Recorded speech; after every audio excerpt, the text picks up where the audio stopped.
They thought she was just some contractor. Worn boots, civilian clothes, no rank, no medals.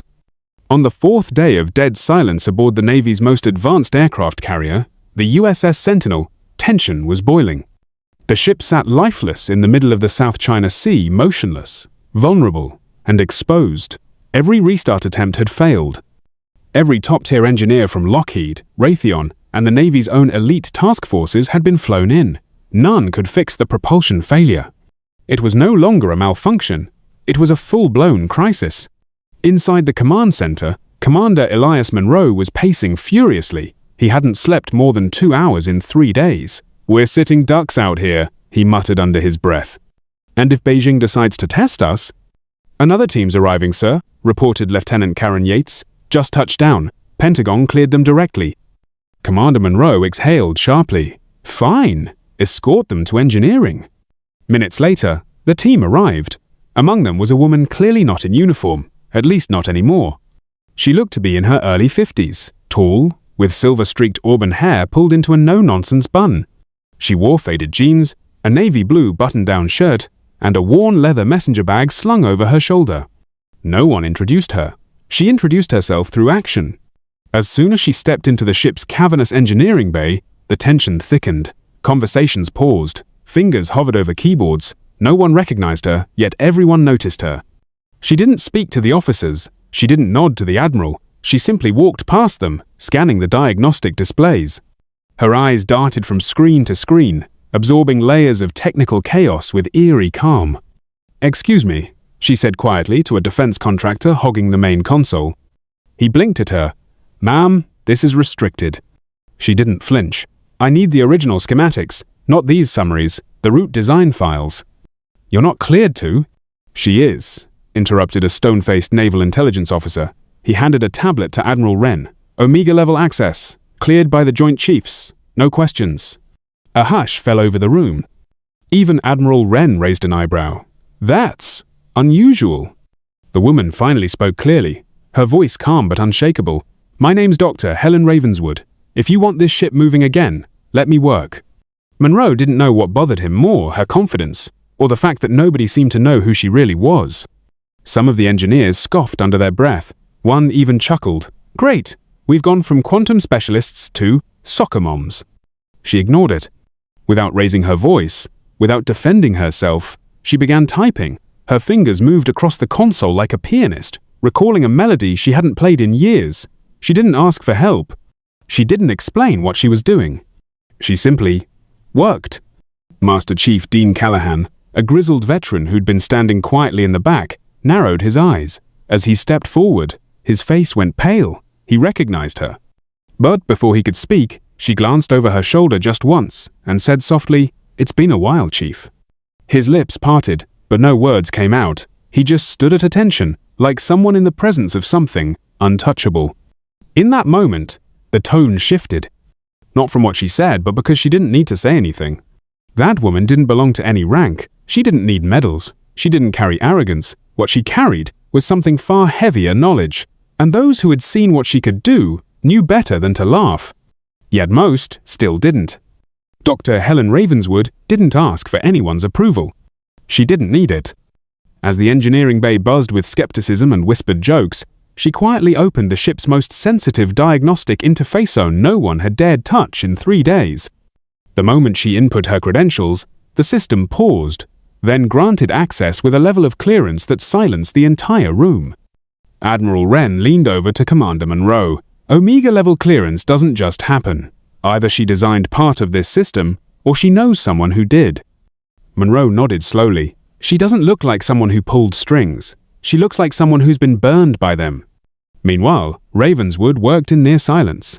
Occasionally, she'd request access to secure subroutines or original hardware specs. She never raised her voice, never explained what she was looking for. Her fingers danced across the keys, navigating through algorithmic layers others didn't even know existed. Most of the contractors had given up pretending she was just another tech consultant. Even the Lockheed engineers, once smug and dismissive, began glancing at each other nervously. "She's not using any of our methods," one whispered. "No," said another, watching her in disbelief. "She's using something older, something deeper." And then it happened. The lights flickered, just once, barely noticeable, but to anyone paying attention, it was enough. The propulsion control panel, dead for days, suddenly displayed a heartbeat signal. A deep, rhythmic pulse. It was faint, but it was alive. Impossible, someone breathed. She couldn't have. She didn't reboot it, muttered Chief Okafor, watching his own console spike to life. She rewrote it. That's when Master Chief Callahan stepped forward. You all need to shut up for a minute. His voice wasn't loud, but it had the weight of 3 decades in the Navy. The room obeyed. He walked up to Ravenswood, who still hadn't looked up. Ma'am, he said almost in a whisper, you served on the Thresher too, didn't you? That caught her attention. She turned her head slowly, her grey eyes sharp but calm. That name's supposed to be buried, Chief. I know, he said. I was there. You pulled me out of an irradiated reactor room, barefoot, with a wrench and a roll of copper wire. Murmurs rippled through the room. I never saw her face, he continued, turning to the others. Just a figure in the smoke. The Navy said it was some ghost story. But now I see her. You're saying she fixed a failed nuclear core alone? One of the Lockheed techs asked, incredulous. Callahan looked at the man like he'd just insulted the ocean. Number, I'm saying she designed the core in the first place. She knew it better than any of us ever could. Suddenly, everything shifted. All the egos, all the doubts, all the tension that had defined the last 72 hours, it drained out of the room. Because now, they knew, this wasn't just another expert. This was the mind behind the machine. But Ravenswood wasn't interested in praise. She turned back to her screen, her voice cool but clipped. I'm still not finished. There's a dormant algorithm buried in the command structure. It's waiting to be triggered. Triggered by what? Monroe asked. Coordinates. A very specific set, and we entered them 2 days ago. Admiral Wren stepped closer, his face now grave. Are you saying this was intentional sabotage? Ravenswood shook her head slowly. Not sabotage in the traditional sense. This is a safeguard, something baked into the core design to prevent unauthorized military use. Everyone froze. You built that in? Monroe asked. Yes, she answered plainly. Because when I first designed this system, it was meant for deep space propulsion exploration, not warfare. When the Pentagon took over the project, I walked away, but I left safeguards. And now those safeguards just grounded a $12 billion carrier in contested waters, Wren said, and also prevented it from being used recklessly. She shot back. There was a long silence, not hostile, but heavy. She added more gently, You may not like how I did it, but I never stopped trying to protect the people on board. Monroe studied her. Why didn't you tell anyone who you were? Because that's not how classified projects work, Commander. You build the future, then they bury your name with it. It was then the others noticed something even stranger. The AI navigation system, the one that had been rejecting all inputs, was suddenly responsive. Not to them. Only to her. She typed a line of code, and the system listened. Like it recognized her. Like it had been waiting. It began with a whisper. One of the younger engineers, squinting at the diagnostic screens, leaned over to a colleague and murmured, This code, it's got a signature embedded. The other narrowed his eyes. What do you mean? Look. He pointed to a nearly invisible string of encrypted symbols, buried deep in the propulsion system's architecture, something no one had noticed before. I've seen that pattern before. It was in a classified project we studied in a secure lab. They called it Project Lazarus. That name froze the air in the room. Admiral Wren turned sharply. Who said that? The young engineer swallowed hard. Sir, two just recognized the pattern. I didn't mean to. But the damage was done. Commander Monroe moved closer to Ravenswood Station. Dr. Ravenswood, were you involved in Project Lazarus? She paused, fingers resting on the keyboard. Then, slowly, she turned toward them. I was Project Lazarus, she said. Silence fell like a dropped anchor. You built it? Wren asked, stunned. I designed it, she corrected. Before it was ever called Lazarus. Back when it was still part of the Quantum Navigation Initiative. Back when it was supposed to explore other worlds, not project force in contested waters. But Lazarus was classified. Terminated, Monroe said, his voice tight. No, she said. It was renamed, repackaged, and stripped of the ethical safeguards I put in place. Admiral Wren stepped back, the realization dawning. You're not just familiar with this system, you built the original architecture. She nodded once. The contractors and officers looked at her differently now, some with awe, others with unease. One of the Lockheed specialists, pale-faced, whispered, that would make her the source of half the systems in the modern fleet. And yet, she said, standing slowly, none of you knew my name. Commander Monroe looked her straight in the eye. Why didn't they keep you on the project? Her reply was cold, simple. Because I wouldn't remove the safety triggers. A beat passed, then another, until Master Chief Callahan broke the silence, stepping forward and addressing the room with the clarity only a seasoned sailor could offer. She saved us before. The Thresher 2 would have been lost with all hands if not for her. Thresher 2? Wren repeated. That submarine never existed. That's a ghost story. No, sir, Callahan said, looking squarely at the Admiral. It existed. I was there, and so was she. He turned toward Ravenswood and, in a move that stunned everyone, snapped to full attention, and saluted. Crisp, controlled, deeply sincere. For a long second, no one else moved. Then, like a ripple across still water, others joined him first, the enlisted sailors, then, even some of the engineers. One by one, they stood and raised their hands in salute to the quiet woman they had mocked less than 24 hours earlier.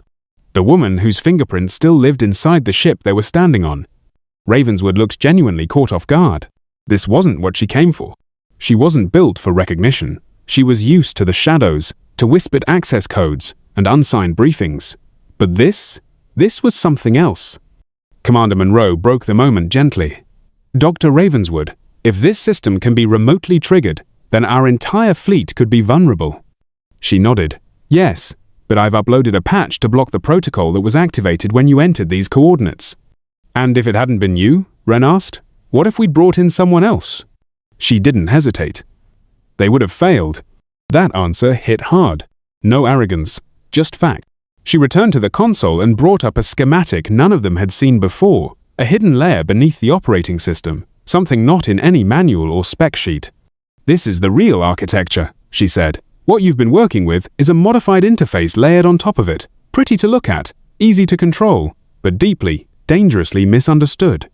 A murmur moved through the room again, but this time, it was awe. You weren't just ahead of your time, Okafor whispered. You're still ahead of it. She didn't respond. Instead, she turned to Monroe and Wren. I can stay on long enough to patch the vulnerabilities, but you need to understand, these systems were never meant to be used the way they're being used. Wren frowned. Are you saying someone inside our own military wanted this ship disabled? I'm saying someone wanted control, and when you bury enough systems inside systems, eventually something wakes up when it shouldn't. She walked away from the console, now fully restored. The propulsion system hummed beneath their feet. A deep vibration echoed through the floor, strong, steady, and confident. The ship had come back to life. Not because of brute force, but because the one person who had built its soul had finally returned. The USS Sentinel surged forward once more, smooth, stable, undeniable. For the first time in days, the ship moved under its own power, slicing through the waters of the South China Sea with quiet, restored authority. And yet, in the engineering bay, it was strangely silent. The hum of machinery returned to normal. Lights blinked green. Systems once thought irreparable were now flawlessly synchronized. But everyone's attention remained fixed on the woman closing the final panel. Dr. Helen Ravenswood stood up, dusted off her worn hands, and slung the leather messenger bag over her shoulder. She didn't speak. She didn't wait for praise.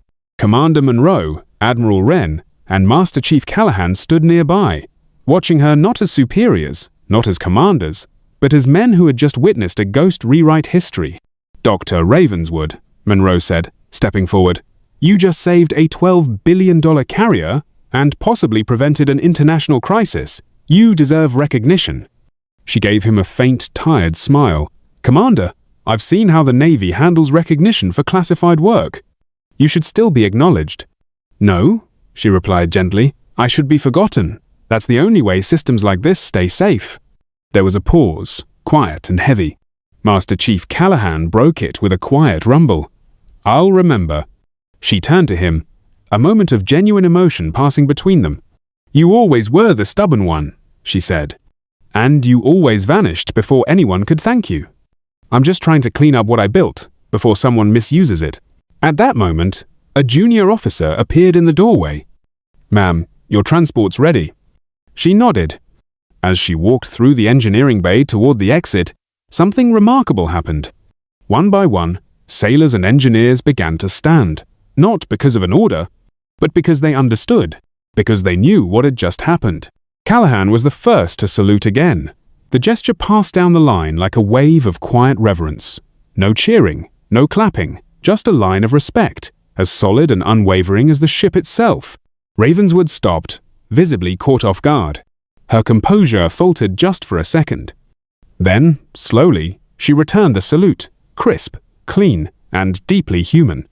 Without another word, she boarded the helicopter and lifted off into the grey morning sky. Back on the deck, Admiral Wren stood beside Monroe, watching the aircraft vanish into the clouds. "Will we ever see her again?" Monroe asked. Wren didn't answer immediately. His eyes remained fixed on the sky. "If we're lucky, no," he finally said. Monroe frowned. "That doesn't seem fair." "It's not about fair," Wren replied. "It's about necessity. Some people serve in uniform, others serve in silence. Both are essential." 2 weeks later, in a secure room in the Pentagon, Admiral Wren delivered his report to the Joint Chiefs. "The failsafe was not a hostile act," he explained. "It was a legacy safeguard, one built into the system by the original designer." "And this woman, Ravenswood," the Secretary of Defense asked, "she's no longer in contact." "She's vanished again." The room murmured uneasily. "She left behind a fleet-wide patch," Wren continued, "and a warning. The systems we depend on are only as ethical as the people who build them." One of the generals scoffed. "Sounds like she was playing God." "No," Wren said. "She was reminding us not to." Back aboard the USS Sentinel, life returned to routine. Missions resumed. Orders continued. But among the crew, something had changed. A kind of reverence. An understanding that someone had come and left someone whose name might never appear in a Navy record, but whose impact echoed in every system that now functioned without flaw. In Commander Monroe's office, Master Chief Callahan stood by the window, sipping his coffee as the sun dipped below the horizon. "I tried looking her up again," Monroe said. "No records, just redacted files and security blocks." Callahan smirked. "You won't find her that way. You think we'll hear from her again?" "If we do," Callahan said, his voice steady, "it'll mean something's gone terribly wrong." Monroe sat back in his chair. "I still don't get why she built those safeguards in the first place." Callahan looked out at the sea. "Because she knew something the rest of us forgot.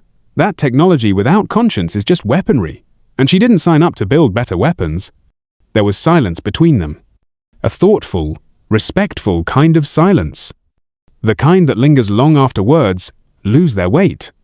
Greatness doesn't dress to impress. It walks quietly, works alone, and lets truth do the talking. Dr. Helen Ravenswood didn't raise her voice. She raised the standard. Would you trust someone who designed your system, then disappeared only to return when no one else could fix it? Tell us in the comments below, and don't forget to subscribe for more stories of untold courage and quiet power.